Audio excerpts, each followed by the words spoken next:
Imagine walking back into the Santiago Bernabeu, not just as a former legend of the club, but as the man tasked with leading Real Madrid into a new era. That's the challenge Xabi Alonso now faces. For years, Madrid have been in transition. Casemiro left, Toni Kroos retired, and Modric is on his last leg. A new core is yet to be properly established, but the torch is already being passed. Jude Bellingham, Eduardo Camavinga, Aurelien Tchouameni and Federico Valverde represent a young, hungry core. Even Arda Güler, the young prodigy who has only shown flashes of brilliance till now, but has immense potential. So what does Xabi Alonso do with all this talent? He's not just coming off of a fluke run with Bayer Leverkusen. He pretty much reinvented them. From a chaotic, inconsistent side to a tactical machine that went unbeaten in the Bundesliga. Alonso's system is modern, structured, and extremely adaptive. But can that translate to Madrid? A club that doesn't wait for evolution, but rather demands domination. There's excitement as well as huge pressure. Managing Real Madrid isn't a coaching job. It's a political, emotional, and tactical tightrope. You deal with Galacticos, boardroom power, and fans who demand trophies every single year. Can Alonso handle the egos? Can he impose structure without stifling Madrid's magic? And most importantly, how will he build a team around big stars like Mbappe, Vinicius, Bellingham, Rodrigo, and now Alexander-Arnold without sacrificing control? Let's break down what Xabi Alonso is expected to bring tactically, personally, in the transfer market, and ask the big question: can he really succeed where so many others have failed?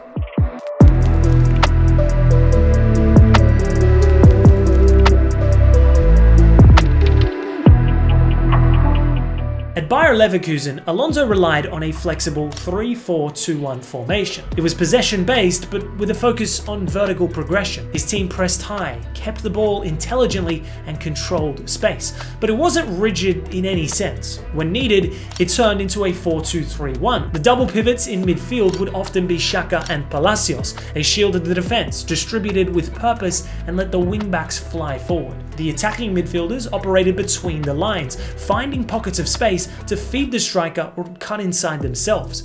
So how does this translate to Madrid? The club already has players who fit Alonso's model, but also players who demand flexibility. Camavinga and Tchouameni can act as the pivot. Valverde is tailor-made for transitions, and Bellingham, well, he's the perfect number 8 if given enough freedom and can be allowed to roam, create, and make late runs into the box. But Alonso will need to decide whether he goes for his Leverkusen model or does he adapt to Madrid's Galactico style. Because at Madrid, you can't just bench a star because they don't press. You have to find a way to make it work, and that will test the manager's biggest strength: his tactical flexibility. Let's talk about the obvious stars and how they might fit in.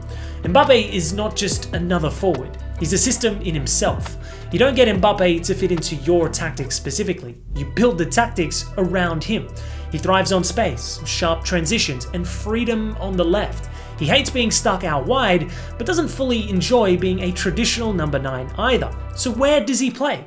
Well, Alonso might deploy him in a hybrid left forward role, something between a second striker and a winger. The same goes for Vini Jr. He thrives on the left wing and free spaces. That opens up room on the right wing for a dynamic winger, with Bellingham in the attacking midfield role. The midfield could then consist of Tchouameni, Camavinga, or Valverde, who are all athletic, defensively solid, and excellent at progressing the ball. The challenge? Making sure Bellingham, Vinicius, Rodrigo, and Mbappe don't clash. All 4 love making late runs into the box, and all of them want the spotlight. Alonso's job will be to give each of them their zone of influence. Mbappe or Vini on the left attacking channel, and Bellingham more central and deeper. The manager's history with dual attackers at Leverkusen, like Boniface and Patrick Schick for instance, shows he can balance multiple forward threats. But balancing egos is another matter entirely. He'll have to be part coach and be part diplomat.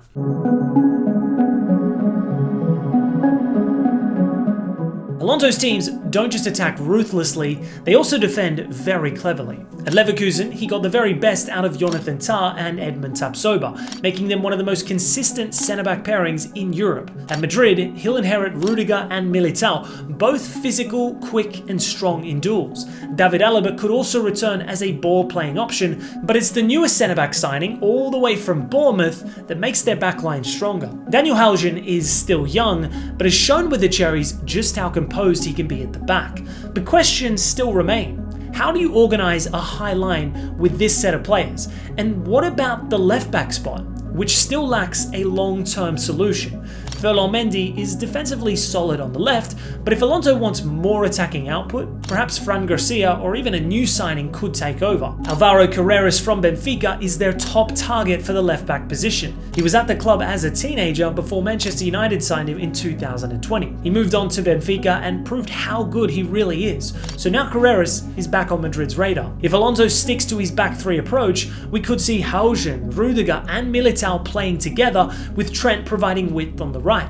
But that also means sacrificing one attacker, which is a luxury Madrid may not want to give up. Balancing the defensive structure without losing the attacking flair will be critical. Alonso's ability to make average defenders look elite at Leverkusen could come in handy here, but he'll need reinforcements.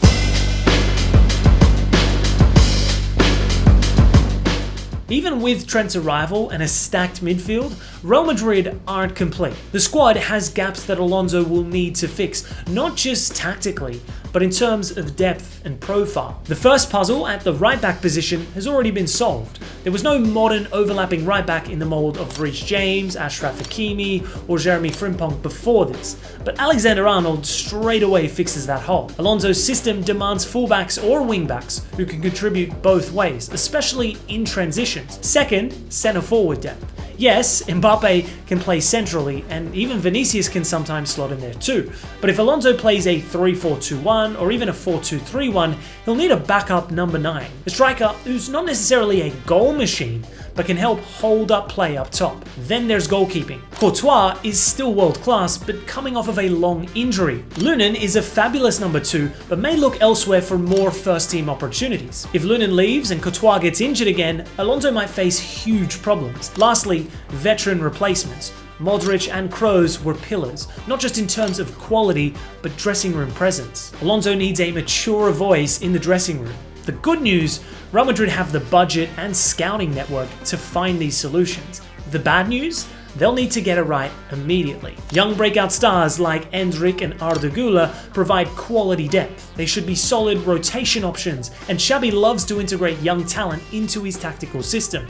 But being tactically brilliant isn't enough at Madrid. You have to manage egos, keep the squad happy, and control the narrative. Carlo Ancelotti was a master at this. He was calm, steady, and respected by everyone. Alonso, still early in his coaching career, will be thrown into that storm. He'll need to handle players like Mbappe and Vinicius, who both see themselves as the face of the club. Then there's the midfield with Bellingham, Valverde, Camavinga and Tchouameni, who all want to start and deserve to. Rotating without upsetting is a skill that takes time to master. And it's not just the players. The Spanish media is relentless. Every draw becomes a crisis. Every tactical tweak is questioned. At Leverkusen, Alonso was praised for tactical bravery. At Madrid, one bad result and it becomes over a complication. But Alonso isn't a stranger to this. He has played for Madrid, Bayern and Liverpool. He sees how dressing rooms work. He knows what it takes to survive at elite clubs. He'll need to keep his players hungry but united, inspire without being authoritarian, make bold calls like possibly benching a star, and still keep the dressing room intact.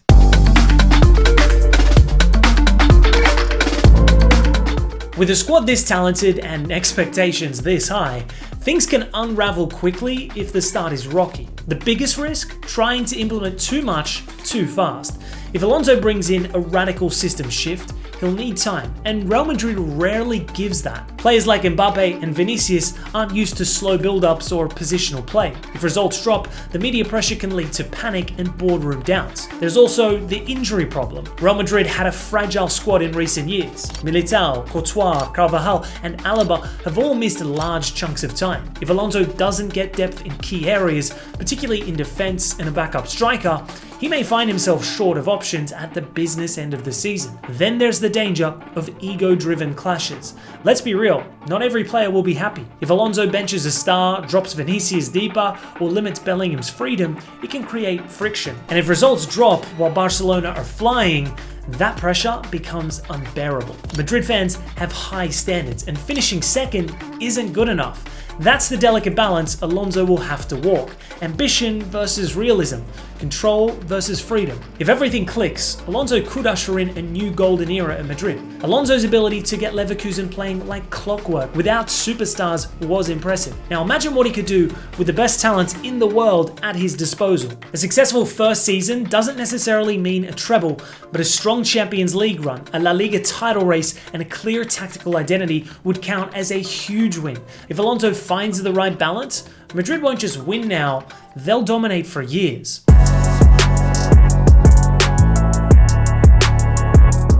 Xabi Alonso might not be the loudest name in world football management yet because he still has something to prove on a bigger stage for longer. But make no mistake, his arrival at Real Madrid could be the beginning of something big. He's got the football IQ, the tactical sharpness, and the emotional connection to the club. What he doesn't have is time, and Madrid will never give it. But if he survives the early pressure, makes smart signings, and finds a way to blend youth with stardust, he could become the architect of Real Madrid's next dynasty. It won't be easy. The Galactico culture demands flair, the fans demand trophies, the board demands both. But if there's one former player who understands the Real Madrid machine and also knows how to bring order to chaos, it's Alonso. Can he succeed? Well, only time will tell. But one thing's for sure, the project is ambitious, the pieces are in place, and the world will be watching.